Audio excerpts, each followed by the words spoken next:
साथीहरु good morning भन्दा पनि कति बजिसक्यो मर्निङै रहेछ।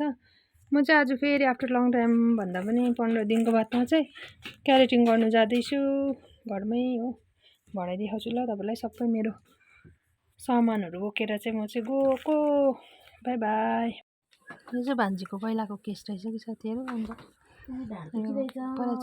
पहिला त मैले क्यारेटिङ गरेको थिएँ, त्यसको बादमा फेरि स्ट्रेट गर्नु भएको थिएछ र यस्तो भएछ। अन्त चाहिँ मैले क्रिम लगाएर र्याप गरेर चाहिँ राखिरहेको छु।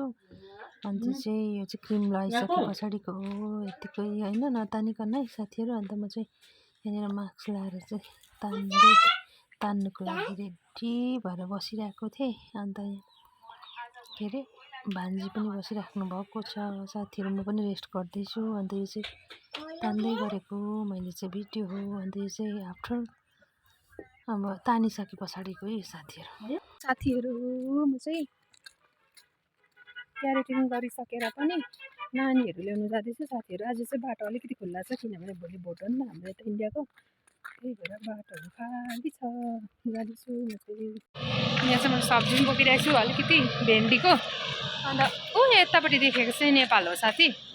अन्त चाहिँ त्यही नेपाल, यो चाहिँ फेरि इन्डिया होला। हामी चाहिँ बोर्डरमा बस्छ नि त। ब्याक क्यामेराबाट भिडियो बनायो भने पनि टेढो न टेढो आउँछ हौ साथीहरु। के भएको खास चाहिँ त्यस्तो टेढो त छुइनँ, टेढो आउँछ। त्यही भएर चाहिँ फ्रन्टबाटै गर्छु म चाहिँ। नानी ल्याउनु जाँदैछु। नानीहरूको चाहिँ 5 दिन छुट्टी छ, किनभने भोलि भोट भएकोले गर्दाखेरि एकैचोटि मन्डे मात्रै लाग्छ साथीहरु। के गर्नु साथीहरु, फेसबुकले विकली च्यालेन्ज कम्प्लिट गर भन्छ।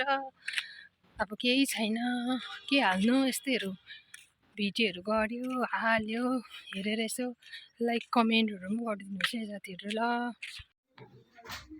यहाँ चाहिँ नानीहरूको ट्युसन छुट्टी भएकै रहेन रहेछ साथीहरु। म चाहिँ अन्त यतिकै बसेर भिडियो गर्दैछु।